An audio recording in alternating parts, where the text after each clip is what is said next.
Hello everyone and welcome back to Magical Memories Travel, and this is night number 2 at Halloween Horror Nights 2024. I am already in the park. Sorry I didn't get the entrance. You had that in the first video, but this night we're going to be checking out the Scarezones heavily, making sure that we can actually see everything. I can give you my full Scarezone ranking. We're going to be trying some more food and maybe a few different beverages. Right now there is a pending rainstorm coming in the back.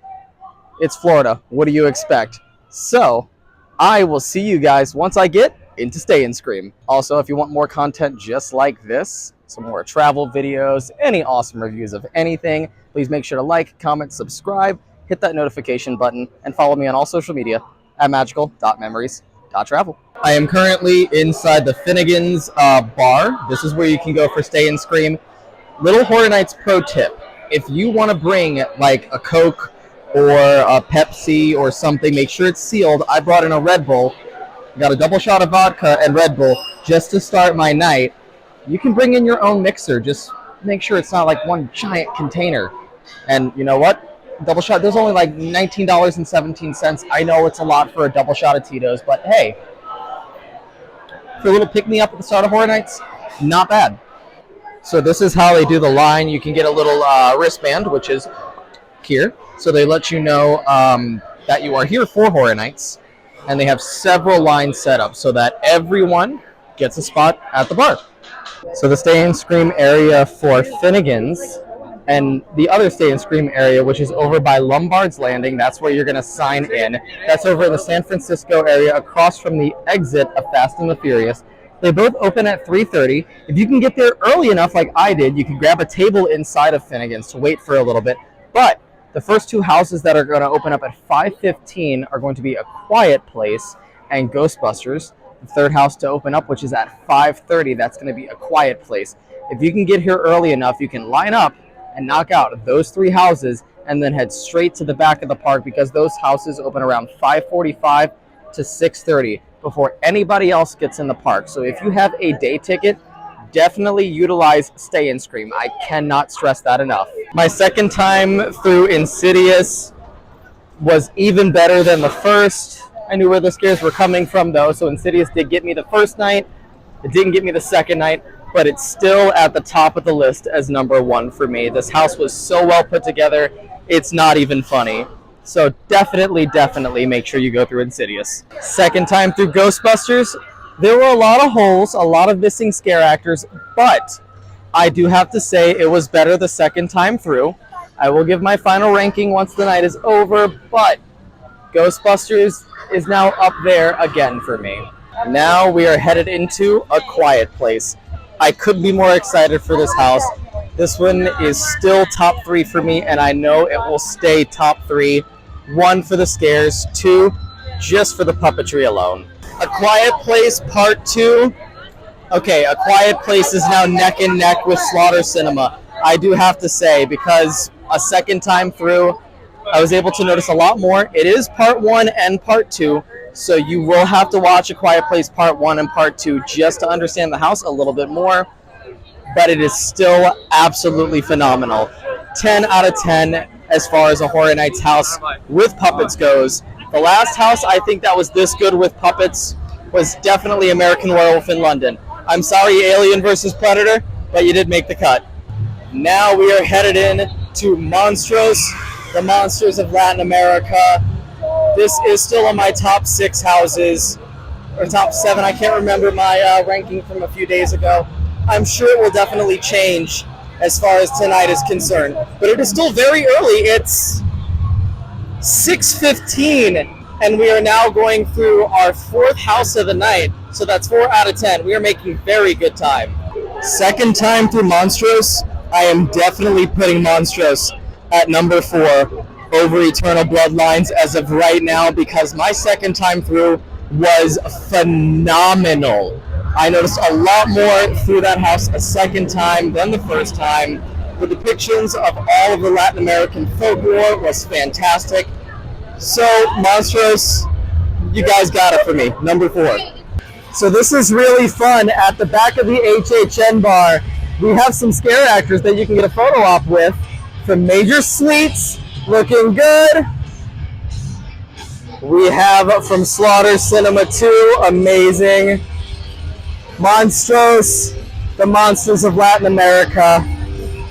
And finally, Goblin's Feast. So now you get to see a little bit of what the scare actors look like inside the houses. And you can get a photo op. Awesome. So I just tried the Murderita from the HHN bar. It's just a simple margarita with tequila, triple sec, lime juice, agave nectar, and salt. But and also the cursed cranberry. Both of these from the HHN bar. Fantastic. Good drinks. Here's a little walkthrough of Swamp of the Undead right now. We're getting to see it nice and bright in the daytime. A lot more scare actors are out currently. This is still one of my top 2 scare zones. They look phenomenal. These actors definitely know how to interact with all of their guests. Look at this airboat with somebody caught in the propellers of the airboat. I didn't notice that when I was here the other night. You need a hand? Everybody in this zone looks absolutely phenomenal. The little swamp house and hut here. They just look phenomenal. I love this. There's a lot more actors out here in the zone right now than there were before. So this is definitely topping the list for me as far as zones. This will definitely stay at number 2. And we even have some people being eaten by gators. And the fog is definitely thick here in Swamp of the Undead. And they even have triggers, which is phenomenal. Right now, we are headed into the museum Deadly Exhibits. Let's see how this run through is for me. I know it is still my bottom of the list. I believe it's number 7 right now.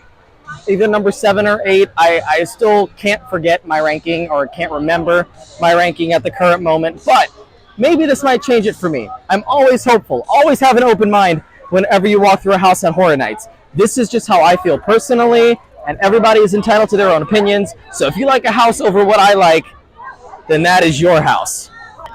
Here's a bit of a closer look at the facade of Museum Deadly Exhibits with a little museum truck right outside.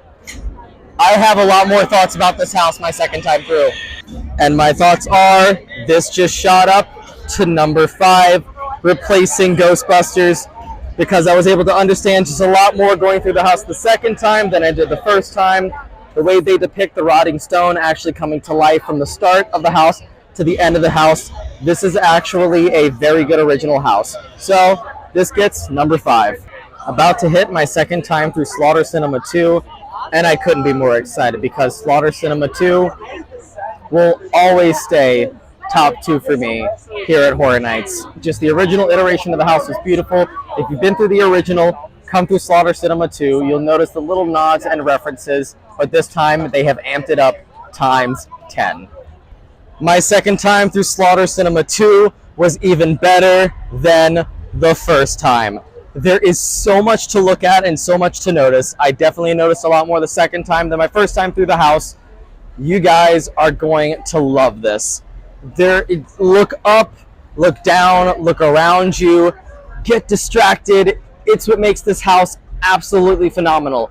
And a little fun fact about the house, when you guys go through the Blood and Chum section, what is inside Blood and Chum is bigger than Bruce, if you know what I'm saying.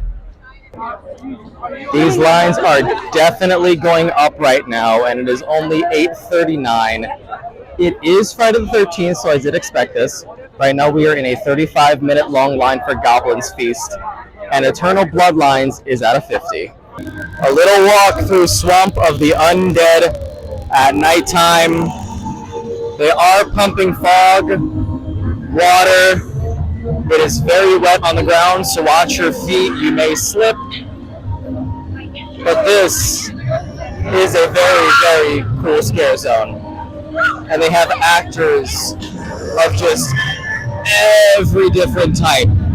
I am very happy with how this scare zone has turned out. Especially that airboat. That airboat's freaking amazing. Just look at this. And your hair was wet. Oh my god, that's gross. Holy crap, that's gross, but that's awesome.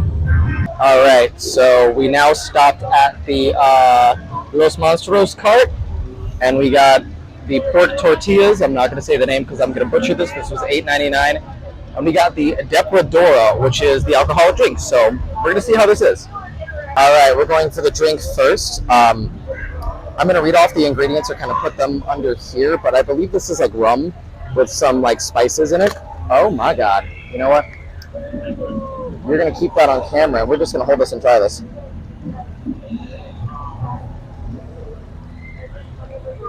Ooh, that does have a little bit of a kick to it.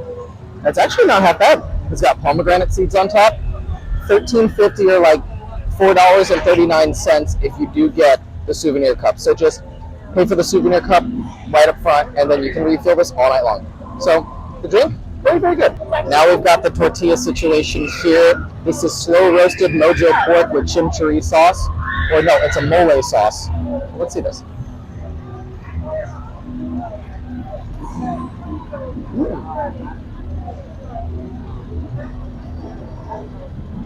That has a good savory flavor. Not too sweet, not too spicy. It's actually very good, and for $8.99, not bad at all. All in all, I really can't complain about how the night's going right now. The lines are long. The longest wait time right now is 70 minutes, and that is for Universal Monsters Bloodlines. So we're going to go check out some Scarezones now, because I promised you guys we'd get a look at those Scarezones so I can make my Scarezone rankings. Now we are heading into Demon Queens, but we can't head into Demon Queens without taking a look at Mel's die-in. Looking amazing, and that shirt is fantastic. $33 for the Mel's die-in shirt, can't complain about that. But now we're taking a look at Demon Queens. This was Vanity Ball, this was Vamp 55, this was so many good scare zones. Let's take a look at the Demon Queens.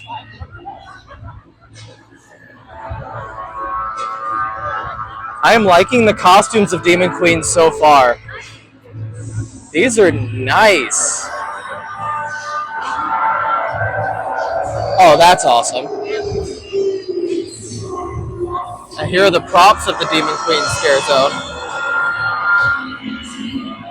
And the queens are all in the dead center of the zone. So let's do a little 360 and say hello to the queens.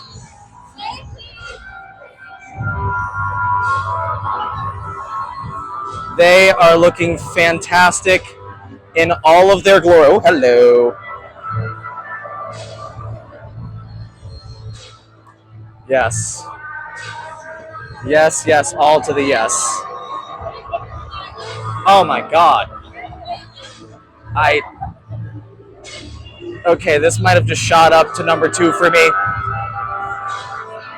Alright, maybe number 1. Oh my god, and they're hidden in the corners and everything. The makeup, the costumes, the love in this zone is amazing. I can't get enough. This is too good. Too good.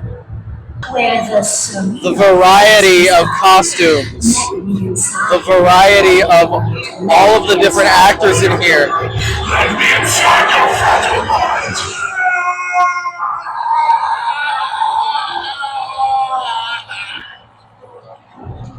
Okay.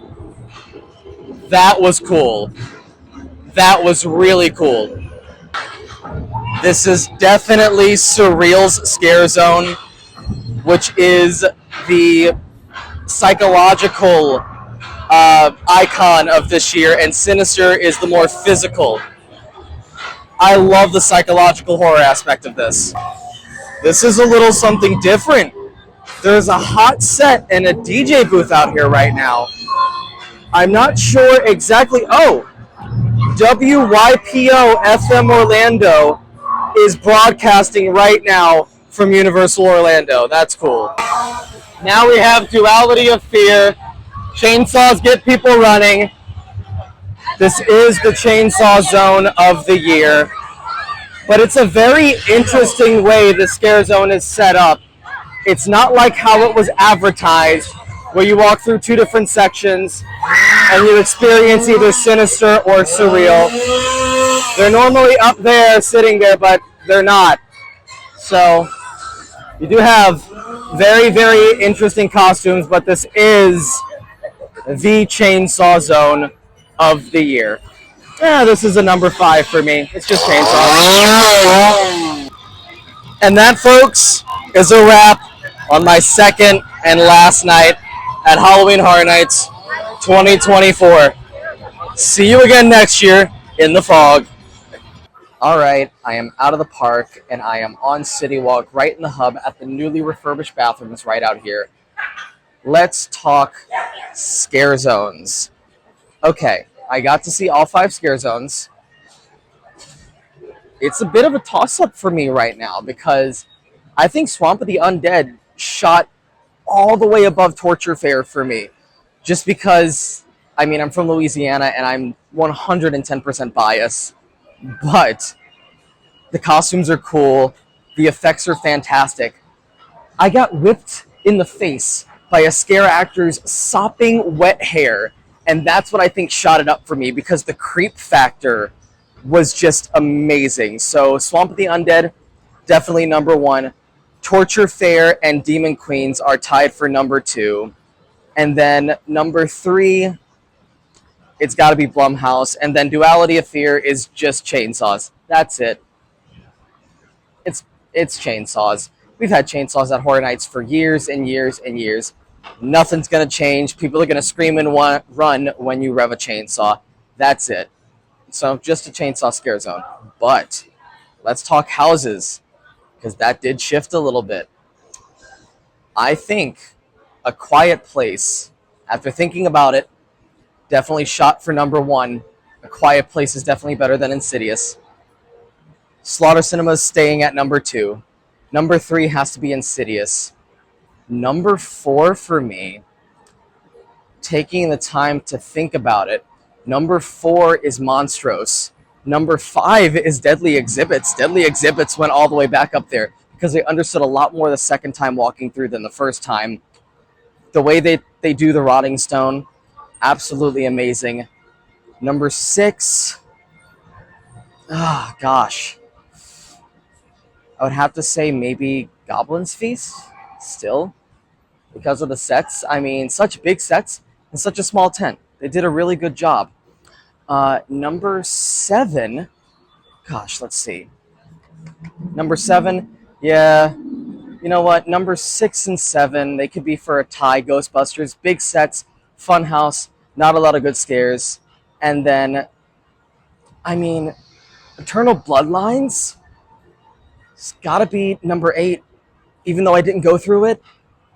After going through all those other houses, number 8, number 9 is Triplets of Terror, and number 10 is Major Suites. So if you can miss 3 houses throughout that entire event, it's going to be Monsters, Eternal Bloodlines, Triplets of Terror, and Major Suites. Your top 5 houses you're going to want to try for and you're going to want to hit are Insidious, A Quiet Place, Monstrose, Deadly Exhibits, and oh gosh, what am I missing? I literally just said it. Oh, my brain's gonna rot right now. And Slaughter Cinema. I'm forgetting about that one. Guys, thank you so much for joining me at my 2 nights of Halloween Horror Nights.